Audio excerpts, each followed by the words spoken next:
What is the measure of a man? Is it the cut of his jib, the love of his family? These would be simple-minded answers, provided by simple-minded fools. It is well known that the true measure of a man is his power, his unyielding girth swaying over the feeble masses. With that, let me introduce you to one Hank Hill, local propane salesman and grade A sex symbol. A man content with the simple things in life, no need to change direction, for flammable gases give him erection. Hank finds himself balancing the need to provide for his family, all the while dealing with the day-to-day stressors of middle-class suburbia. But beyond these relatively low-stakes conflicts, there is a time and place where shit be going down. And it's these moments, when the very fabric of social discourse is tearing itself apart, that Hank finds himself the only man capable of putting the pieces back together. Joining him is a cast of neighbors, friends, and family. His son, the ever-flaccid Bobby, narcissistic Peggy, illustrious Bill Dotrieve, exterminator Dale Gribble, and Boomhauer.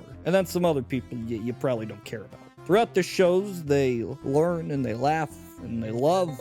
Standard sitcom fare. But what has always interested me about this mainstay of pop culture is the title, King of the Hill. While I used to believe the Hill was in reference to Hank's surname and the King being a reference to the popular Halo game mode, I have recently changed this opinion. Instead, I think it hints at a much deeper subtext that hides within an otherwise straightforward narrative. As John Winthrop once wrote as he sailed to the New World, we shall be as a city upon a hill. His implications were that a grand new society would be the envy of the world. This at first appears to describe the town of Arlen, where Hank resides. Look closer and the town reeks of impurity. No, the city, the hill, is Hank's inner circle, the proverbial city. Hank provides leadership. His cult of personality drives these people's lives. But maybe king isn't just a loose descriptor thrown about for the man in charge. Instead, I think it's a little more literal. See, if you look close, this community is actually a feudalistic structure within the state of Texas. One with hierarchies and definite positions of power.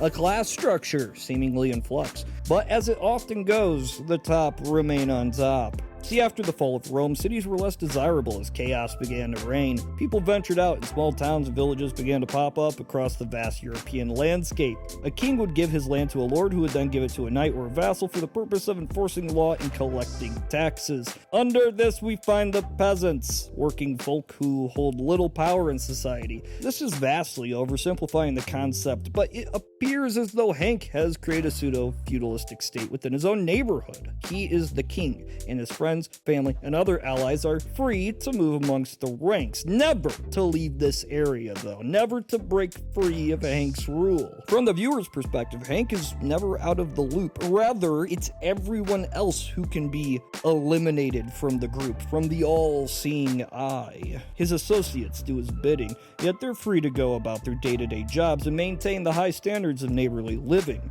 But to cross Hank can result in instant retribution. Payback is a bitch, I tell you what. Considering the circumstances, I feel the feudal basis in ownership of land is instead substituted with a much more valuable resource in the Texas township. That is propane, lifeblood of the community, heating, cooking, basic living elements, all accessible only through this bastard gas. This does explain his erotic fixation on propane and propane accessories, along with his banning of the use of such elements as charcoal in the ecosystem. This is done in tangent with the more abstract form of currency, respect. Respect from the king. Those who anger Hank find themselves potentially at odds with the rest of the community. And as we know from experience, isolation can be a death sentence. But a bad king, he is not. This tyranny is in some way necessary for this group's survival. Many of the members of the inner circle would be long dead without the intervention of one Hank Hill. Much of the evidence I have supporting this is how every member of his inner circle is trying to please him, one Hank Hill. And in just about every single episode, Hank does get his way. Hank's rule is generally unchallenged, at least from within. But one man does not seek power to improve his life. This is Bill Dotrieve. At first, I was convinced the writers intended for him to be a serf, as he's trying to constantly garner Hank's affection. Live to serve, serve to live. But as I dove in deeper, I realized this cannot be the case. Hank constantly provides him with advice, something a king would never do to a serf. And because of this, I believe it is actually Bill who is the one on top. Why is this? Let me explain. It all started a long time ago when a passionate affair between Bill and Peggy brought about a child, Bobby Hill. This brash assertion of dominance is akin to a coup, and Bill cemented his position as a king of sorts. This allows Bill to rarely contribute to society, instead rely on servants. The others simply advise him, maintain the peace. But can one be king if nobody respects his rule? Surely not, right? This is why I believe Bill instead transcends the limitations of the divine rule, instead finding himself in the oft-postulated position of the Spectre. Higher than king because as he controls all, he can't lose his rule because nobody knows he's in charge. Now, I believe this to be a statement from the writers at our own inner fears of authority, the heads of state and whatnot, and even more so,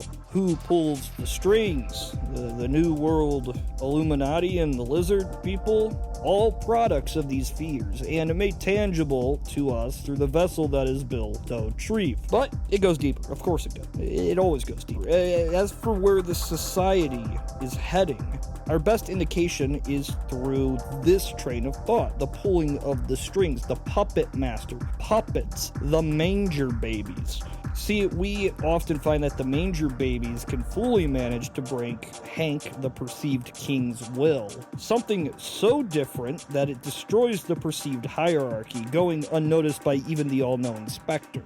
Is it possible, nay, probable, that the manger babies represent a transitional phase in this world? One from feudalism to say something entirely new? Feudalism was a strict class-based system that was eventually abandoned, replaced by some other economic theories. However, in practice, one of these theories increased class divide with virtually no hope of shifting the balance of power.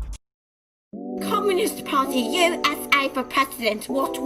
Hey, man, I'll tell you what, man, the dang old boy ain't right, man. I'm gonna talk about it, kick them dang old ass, man. I don't know, dang communism. Yeah, you're communist, yeah! I provide the people of this community with propane and propane accessories. Why, I say, you look good in red, Comrade Hill, what?